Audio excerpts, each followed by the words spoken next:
das erste Atom-U-Boot von Kobi. Magnifique oder Merde, wir finden es heute heraus.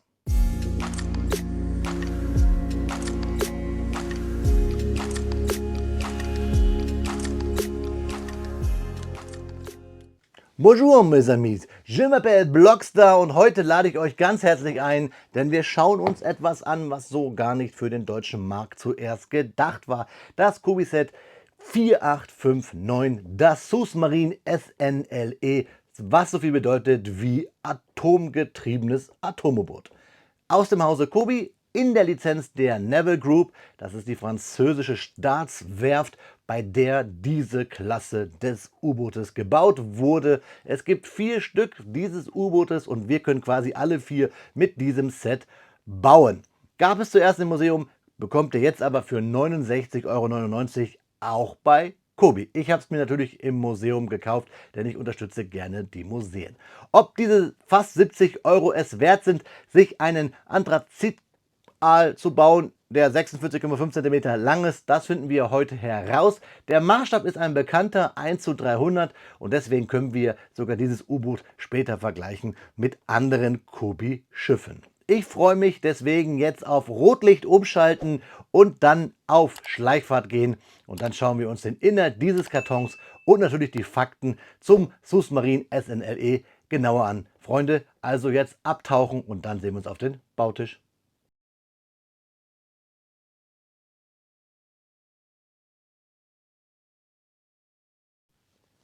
Salü Freunde, da haben wir das modernste Schiff von Kobi, was wir bekommen können, nämlich ein Unterseeboot aus der Armed Forces Serie, das ich mir im französischen Nationalmuseum gekauft habe, nämlich im Marine Nationale. Deswegen auch hier diese Dankeskarte mit französischen Worten.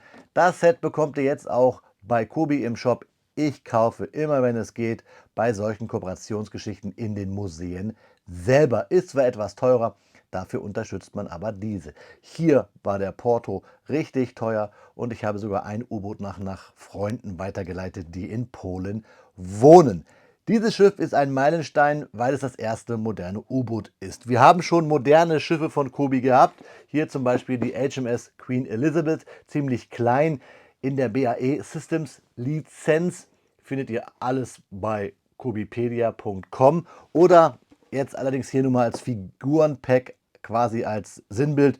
Wir haben von Kobi viele Lizenzsets für Fähren, meistens im nördlichen Raum angesiedelt. Hier bei den Hybriden, neuen Hybriden, wir haben zum Beispiel auch die Collarline oder die Hurtigruten oder auch die Uber-Fähren, die auf der Themse fahren in Großbritannien. Also Kobi hat da, was moderne Schiffe angeht, schon einiges geliefert, aber halt noch nie ein Atom-U-Boot. Und woran erkennen wir, dass wir hier ein Atom-U-Boot haben? Dieses Set ist französisch und da steht SUS Marine und das heißt so viel wie Unterseeboot und das SNLE ist das französische Pendant zum vielleicht schon bei mir gehörten Submersible Ship Ballistic Nuclear, das SSBN. So werden nämlich Atom-U-Boote mit Atomraketen im NATO-Jargon genannt. Bei den Franzosen heißt das Sous-Marine Nucléaire Lanceur d'Engins, also mit Atomantrieb. Und daran erkennen wir halt auch wirklich, dass dieses Set für das französische Marine-Nationalmuseum gedacht war, weil wir es halt hier wirklich französisch draufstehen haben. Beim Maßstab sehen wir auch, dass hier neben Scale noch das Wort Echelle steht, was wahrscheinlich auch so viel wie Maßstab heißt. Also ein schönes Set, 643 Steinchen, ab 9 Jahren die Altersempfehlung und wir haben 2 Minifiguren aus der französischen Marine. Und das Schöne ist, wir können alle 4 U-Boote dieser Klasse bauen. Das hier ist nämlich die Klasse der modernsten Atom-U-Boote der französischen Marine, nämlich die Triomphant-Klasse. Deswegen steht das auch hier vorne drauf. Ich zeige euch auf der Rückseite. Da seht ihr nämlich, dass wir alle 4 Schiffe aus der Klasse bauen können. Sprechen wir aber auch später noch drüber, wenn wir uns hier die Fakten zum Schiff reinziehen. Wir sehen nicht nur in Kooperation mit dem Museum, sondern auch mit der Lizenz der Naval Group, die diese U-Boote gebaut hat. Sehen wir auch hier unten sogar nochmal schön so ein Hologrammaufkleber aus dem französischen Nationalmuseum und ein schöner Karton mit hier so Unterwasser-Canyons angedeutet. Sowas lieben wir ja alle seit Jagd auf Roter Oktober. Wir lassen dieses U-Boot jetzt einmal fliegen, denn wir wollen sehen ja, wie dieses U-Boot steinetechnisch aussieht. Und das geht nur, wie gesagt, wenn wir einmal das fliegen lassen. Ja, Freunde, da liegen zwei Bautüten, hauptsächlich im Schwarz vom Kobi Set 4859 auf meinem Bautisch. Das Schiff wird ja hauptsächlich in Schwarz sein, wahrscheinlich innen drin ein paar farbliche Akzente, aber wir können hier schon etwas schneeblind werden. Wir fangen natürlich an mit der Tüte 1 zu klemmen und dann irgendwann wechseln wir zur Tüte 2. Wichtig ist dazu aber, was steht in der Bauanleitung, und das schauen wir uns jetzt einmal an. Hier sehen wir, was ich eigentlich ganz schön finde, nochmal die Rückseite des Kartons und dass wir hier mit der Tüte 1 anfangen. Darunter gleich wichtig die Legende, steht auch hier sogar auf Französisch. Wie gesagt, das Set war zuerst für die französische Museumskundschaft gedacht. Achtet drauf, wenn ihr noch nie Kobi-Sets gebaut habt, dass in dieser Legende immer die Sondersteine erklärt werden. Denn Kobi hat zwar Steine, die 100% kompatibel sind zu Systemsteinen, aber oft in der Form und Funktion, unabhängig von der Farbe, das sowieso abweichen können. Wenn ihr nicht geübt seid, schaut hier bitte rein. Dann klemmen wir von Baustep zu Baustep, bis wir irgendwann bei der Tüte 2 ankommen, und dann machen wir genauso weiter. Wichtig ist nur, dass der aktuelle Baustep immer der farbliche ist, der davor ist immer farbentsättigt. Pfeile weisen uns den Weg. Wir haben Anlegehilfen, das heißt, wir müssen nicht immer Noppen zählen, und in den Kästchen hier unten mit den abgerundeten Ecken sehen wir immer, welche Steine wir brauchen. Und fertig sind wir dann mit dem Baustep 98, wenn wir den Stand unter unser U-Boot klemmen. Wichtig ist noch der Baustep 97, denn da können wir aussuchen, welches Schiff wir bauen. Ihr könnt ja jetzt mal Pause machen und in die Kommentare mal schreiben, was ihr denkt, welches Schiff ich baue. Lasst euch überraschen am Ende. Auf den letzten Seiten dann traditionell immer die Übersicht der Steine, die sich in dem Set verbirgen. Die Steine sind immer durchnummeriert, haben also keine Namen, sondern Zahlen. Und wenn euch da ein Stein fehlt, könnt ihr es dann hier unten auf dem Service-Tag der Kobi-Webseite monieren. Und es gibt auch eine Anleitung, wie wir die Minifiguren zusammenbauen. Also ein ganz spannendes Set. Auf der letzten Seite dann natürlich Werbung für 2 französische Flugzeuge. Das passt ja ganz gut. Wie gesagt, dieses Set gab es zuerst in Frankreich und da habe ich es mir geholt. Und deswegen freue ich mich jetzt ganz besonders, hier euch ein paar Fakten zu Kobis ersten Atom-U-Boot zu erzählen, während ich klemme, und deswegen wünsche ich euch ganz viel Spaß bei den Fakten und mir ganz uneigennützig beim Klemmen, liebe Freunde.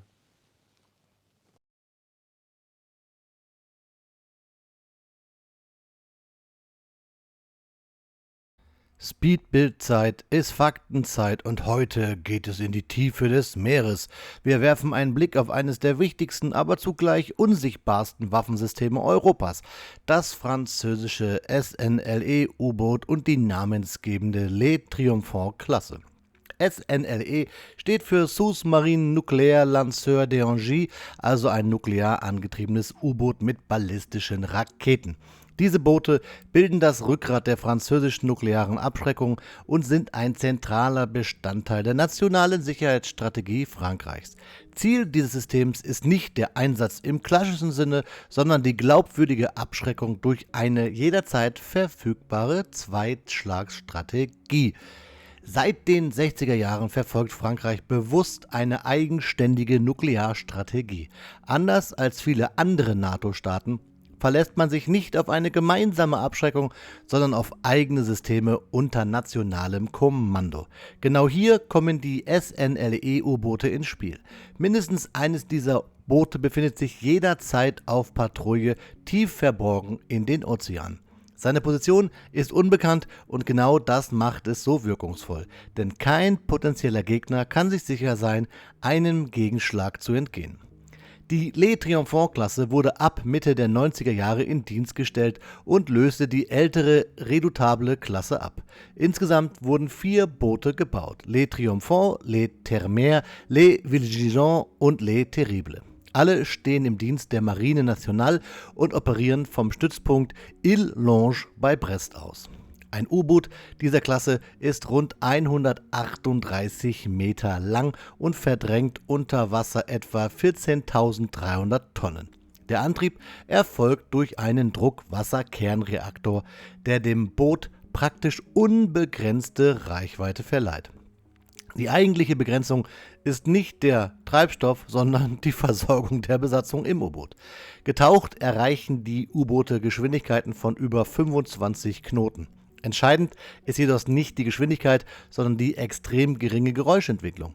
Die Le Triomphant-Klasse zählt zu den leisesten strategischen U-Booten der Welt und genau das sichert ihre Überlebensfähigkeit. Das Herzstück der Bewaffnung sind 16 ballistische Raketen des Typs M51. Jede dieser Raketen verfügt über mehrere unabhängige, zielbare Nuklearsprengköpfe und erreicht eine Reichweite von über 8000 Kilometern. Damit können Ziele weltweit erreicht werden, ohne dass das Boot sein Einsatzgebiet groß verlassen muss. Zusätzlich verfügen die Boote über Torpedorohre zur Selbstverteidigung, unter anderem für moderne schwere Torpedos. Die Besatzung eines solchen U-Boots besteht aus rund 111 Personen. Der Alltag an Bord ist geprägt von völliger Isolation, künstlichem Licht und streng geregelten Funkkontakt. Um die permanente Einsatzbereitschaft sicherzustellen, nutzt Frankreich ein Doppelbesatzungssystem mit einer roten und einer blauen Crew. Während eine Besatzung auf See ist, bereitet sich die andere an Land auf dem nächsten Einsatz vor. Auch heute, im 21. Jahrhundert, bleibt die Le Triomphant-Klasse ein zentrales Element der französischen nuklearen Abschreckung. Die Boote werden kontinuierlich modernisiert und sollen mindestens bis zur Mitte des Jahrhunderts im Dienst bleiben. Parallel dazu arbeitet Frankreich bereits an einer zukünftigen Nachfolgeklasse, um diese Fähigkeiten langfristig zu sichern. U-Boote der Le Triomphant-Klasse waren auch beteiligt an den berühmten Atombombentests von Moror. Die Le Triomphant-Klasse steht damit exemplarisch für moderne, strategische U-Boot-Kriegsführung, unsichtbar, ausdauernd, technologisch hochkomplex und politisch von enormer Bedeutung. Ein System, das hoffentlich niemals eingesetzt werden muss, dessen bloße Existenz aber genau das verhindern soll. Übrigens noch ein kleiner aktueller Nachtrag, dass auch Frankreich mittlerweile, ja unter anderem auch der Bundesrepublik Deutschland, angeboten hat, quasi eine eigene nukleare Teilhabe zu starten. Also nicht nur die der NATO für Deutschland, sondern halt auch, dass die Deutschen Systeme der Franzosen nutzen können. Das wurde diskutiert, wurde wohl abgelehnt, Ergebnis noch offen. Das als Nachtrag hinten dran. Jetzt aber, Freunde, schnell auftauchen und zurück auf meinen Bautisch, denn wir wollen uns ja das COBISET 4859 genauer anschauen.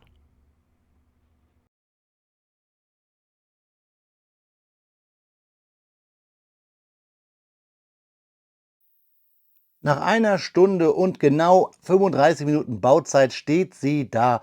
Unsere, jetzt kann ich es euch ja sagen, Le Triomphant, die ich gebaut habe. Das namengebende U-Boot für diese Klasse mit der Kennung S616, um genau zu sein. 643 Steinchen und eigentlich nicht schwer zu bauen, fast sogar langweilig. Und ich habe euch ja vorhin gesagt, ihr habt es als Bauchbinde gesehen, ich habe immer von schwarz geredet, weil auf meinem Bautisch mit dem Licht von oben sah das ganze U-Boot sehr schwarz aus und auch der Karton sieht bei nicht richtigem Licht auch so aus, als wenn dieses U-Boot schwarz wäre, aber ihr seht es hier, wir haben das bekannte Anthrazit von Kobi, was wir auch schon von Wehrmachtspanzern kennen. Kobi benutzt diese Steine ja auf jeden Fall. Ein von daher interessantes Set, nicht unbedingt wegen dem Bauen, aber wegen den Figuren, wegen der Formgebung, wegen den Bautechniken auf jeden Fall und vor allen Dingen, weil es einfach das erste moderne U-Boot ist, was wir von Kobi bekommen. Wir haben ein paar Drucke, schauen wir uns gleich an. Fangen wir aber mit den Basics an, die ja auch irgendwas mit Drucken zu tun haben, denn wir haben ja hier ein paar Steinchen über und vor allen Dingen auch dann diese Typenschilder, die zum Beispiel Les Téméraires. Bitte seht es mir nach, ich kann halt nicht mehr so gut Französisch. Ich habe das mal in der Realschule gehabt als Wahlpflichtkurs und dann habe ich es auch irgendwann abgewählt. Ich kann euch sagen, dass dieses U-Boot die Kennung S617 hat, deswegen passt es auch ganz gut jetzt zur, ich habe es euch gesagt, Le Triomphant mit der S616. Dann haben wir die Le Terrible, die hat die Kennung S619.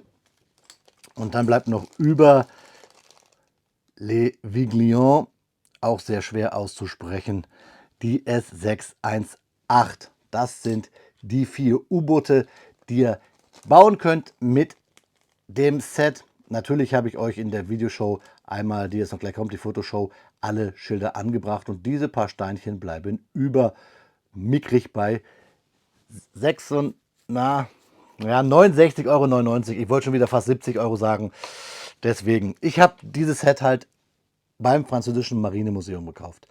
Da gab es das noch gar nicht in Aussicht, dass es bei Kobi direkt erscheinen wird. Ich habe fast 30 Euro Porto bezahlt und habe jetzt nochmal fast 20 Euro Porto bezahlt. Das ist aber mein Fehler, weil ich das Set noch an einen Freund nach Polen geschickt habe, der mich immer mit Infos versorgt, der auch Figurensammler ist.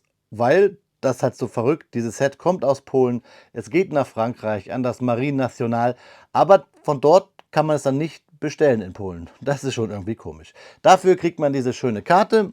Merci. Sie hat halt hier dieses Wellenmuster Wasser, schön am Leuchten, Marine Nationale und dann hier die Rückseite.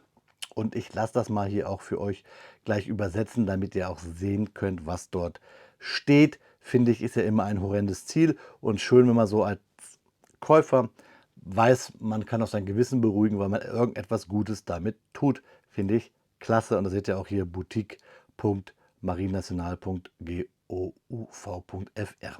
Also ich habe es da wirklich bestellt, 2 Einheiten. Aber wir wollen ja nicht über 2 Einheiten reden, wir wollen auch nicht über 4 Varianten reden, wir wollen über das hier reden, was ich gebaut habe. Das ist die Anleitung, ziemlich dünn kommt es daher. Wie gesagt, 643 Steinchen sind auch jetzt nicht besonders viel. Interessant ist der Stand, den kann man sich mal merken, wenn man hier vielleicht selber mal was mocken möchte. Und so ein Set bietet ja auch, ich weiß, 70 Euro ist sehr viel, aber es bietet halt die Grundlage, um halt verschiedene andere U-Boote zu bauen. Und gerade mit den Anthrazitsteinen könnte man sicherlich die ein oder andere Klasse bauen. Ich denke da an britische und vor allen Dingen auch an deutsche U-Boote im Maßstab 1:300. Dann, damit ihr seht, wie hauptsächlich gebaut wird. Man baut nämlich ja, in der Mitte eigentlich mit Baurichungsumkehr, mit Blöcken und ganz, ganz viel ja, Slopes, die wir an diese Seitenverschalung dran klemmen. Also wir haben hier die Verschalung, das ist die eine Seite und dann oben nochmal die andere Seite, die wir halt an Baurichungsumkehrsteine klemmen und vorne haben wir halt den Bug und hinten dann das Heck und schon hat man das U-Boot. Also man hat halt immer so 2 Hauptschalen. Hier bauen wir zuerst auch den Bug. Also relativ langweiliger Bau, weil sich viele Bausteps wiederholen. Das zeige ich euch jetzt mal gleich, weil man sieht es ja hier. Man hat halt hier ja, so viele Slopes, die halt in Reihe geklemmt werden. Hier diese ganz kleinen 1x1er, diese Halbrunden und dann die 2x2er hier und dann hier die 1x2er und so weiter und so fort. Das sind halt alles hier auf ja, Bars geklemmte Slopes. Das ist halt vom Bauen nicht wirklich anspruchsvoll. Schön ist halt gelöst hier hinten so das Ruder, beziehungsweise der Antrieb mit dem Propeller. Das ist halt schön gelöst, weil es halt so typisch Kobi ist, nämlich hier mit so ja, halben Fliesen, mit diesen 1x1er Fliesen, wo wir eine halbe Noppe drauf haben, beziehungsweise 2 Noppen hier sogar. Da also eine Noppe quasi auf der Hälfte des Steins, damit kriegen wir das so hin. Hier vorne dann diese Rundungen, die wir kennen vom Flugzeugen. Bei der Herkules haben wir, meine ich, auch diese Kappe. Bin mir nicht ganz sicher, aber ja, wir kennen sie auf jeden Fall bei Kobi aus dem Flugzeugbereich. Dann mit Bolzen wird gearbeitet. Und dann hat man hier diese Riesenslopes, die wir auch aus dem ja, Flugzeugbereich von Kobi kennen. Und mit viel Baurichtungsumkehr, mit vielen Noppen an der Seite bauen wir dann hier den Turm und haben dann die französische Flagge am ja, Schnorchel oder Periskop. Die Drucke, die ich erwähnt habe, haben wir hier auf der Seite und hier oben. Das sind die Schächte, das ist ein Schacht, das sind die Schächte für die Atomraketen und Marschflugkörper. Die Torpedorohre hat man hier nicht angedeutet und auf der anderen Seite haben wir dann auch wieder hier den Druck. Also, wie gesagt, dieses U-Boot ist bautechnisch nicht so anspruchsvoll. Den Stand finde ich interessant, habe ich euch gesagt. Hat aber das Typische, was so ein Kobi-Stand hat. diese schwarzen Steine, die sind leicht zerkratzt und ziehen viel Fett. Das U-Boot hier allerdings auch. Ich wollte es euch nur von unten nochmal zeigen, damit ihr auch seht, wirklich hier wie gebaut wurde. Hier sind diese Verschalungen in der Mitte, dann die Aufnahmen für den Stand und hinten dann das Heck, vorne dann den Bug und alles seitlich dran gebaut. Also nichts Schweres. Interessant, wenn man, wie gesagt, mal was Eigenes bauen möchte, was mocken möchte. Sieht auf jeden Fall sehr cool, modern aus. Aber wir packen es an die Seite, denn ich wollte euch den Stand und die Figuren zeigen, denn bei den Figuren kann man auch noch mal über etwas reden. Erstmal hier der Stand, was ich gesagt habe. Man sieht viel Fett, viel Kratzer. Finde ich immer ein bisschen schade bei Kobi, hier sogar ein bisschen so spitze eingedrückt, weil diese Stands ja eigentlich so ein Schiff oder Flugzeug edel machen und ja, ich finde immer, man sieht hier immer sehr viel Trennmittel und Kratzer. Und das finde ich halt schade. Ist jetzt meckern auf hohem Niveau, aber das Ding kostet auch 70 Euro und bei mir jetzt sogar noch mehr, weil ich ja den Porto bezahlt habe. Hätte ich gewusst, dass es dieses Set auch in Deutschland zu kaufen gibt, hätte ich es trotzdem im Museum gekauft, weil ich ja die gerne unterstütze. Aber ja, ärgerlich ist es schon. Dann haben wir hier halt zwei Figuren und zwar ist das ganz besonders interessant, denn wir haben hier links einen Kapitän zur See, den man erkennt an den 5 goldenen Ringen. Deswegen hole ich mir meinen schlauen Zettel her und versuche euch mal zu erzählen, wie der auf Französisch heißt. Es müsste, und bitte, bitte, bitte nicht ausschalten, wie gesagt, mein Französisch ist nicht mehr das Beste. Es müsste Capitaine de Vaiseux oder so ähnlich heißen. Ich blende es euch ein, dann könnt ihr selber nochmal gucken. Auf jeden Fall ist das der Kapitän zur See mit diesem typischen weißen oder Silberstreifen auf der blauen Uniform. Die gibt es auch so in dunkelblau und grau. Auf jeden Fall ist das hier der Kapitän zur See. Und das finde ich gut am Stand, dass wir hier so draufstellen können. Und dann wird es gleich wieder scharf, haben wir hier, und jetzt wird es richtig kompliziert, den Oberleutnant zur See erkennen wir an den 2 Streifen und den Anker hier auf seinen Litzen. Und ojoje, das auszusprechen, Ingenieur de Vasseur de Première Classe. Irgendwie so. Also interessante Figuren, die wir so bei Kobi noch nicht hatten. Schön bedruckt, sogar hinten hier mit Marine Nationale. Also auch unser Kapitän zur See ist hier hinten bedruckt. Also wirklich rundum bedruckte Figuren.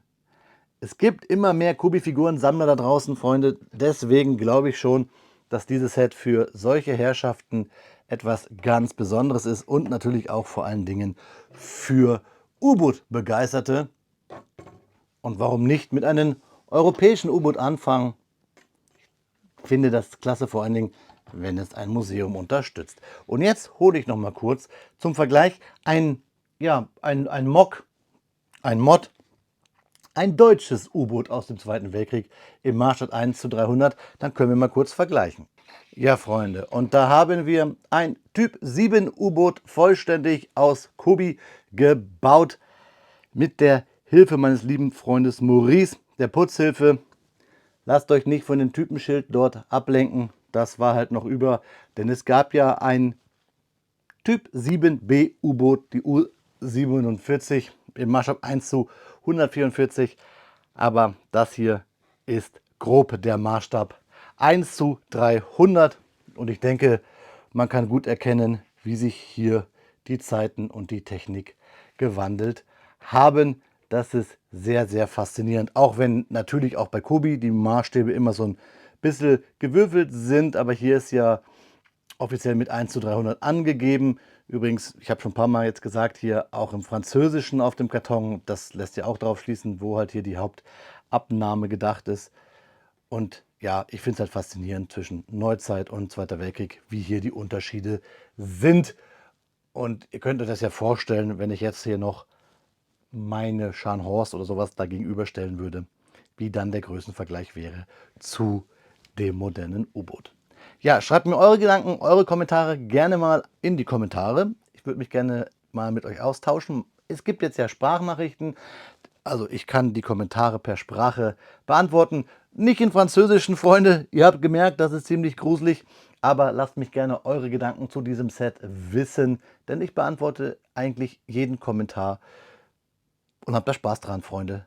lasst mich eure Gedanken gerne wissen. Und jetzt bekommt ihr die versprochene Bildershow, in der ihr alle 4 Typenschilder einmal auf dem U-Boot sehen werdet. Viel Spaß dabei! Wie versprochen bekommt ihr nun Detailbilder vom Kobi-Set 4589, dem Submarine SNLE U-Boot. Aber das Set ist ja nicht nur ein Set, was in der Kooperation mit einem Museum daherkommt, sondern hat hier auch eine Lizenz, nämlich die der Naval Group, und über die möchte ich euch nochmal ein paar Fakten liefern. Die Naval Group ist eines der führenden maritimen Rüstungs- und Schiffbauunternehmen Europas und ein zentraler Akteur der französischen Marineindustrie. Hervorgegangen aus dem staatlichen Schiffbau, entwickelt und baut Naval Group heute einige der komplexesten Kriegsschiffe der Welt.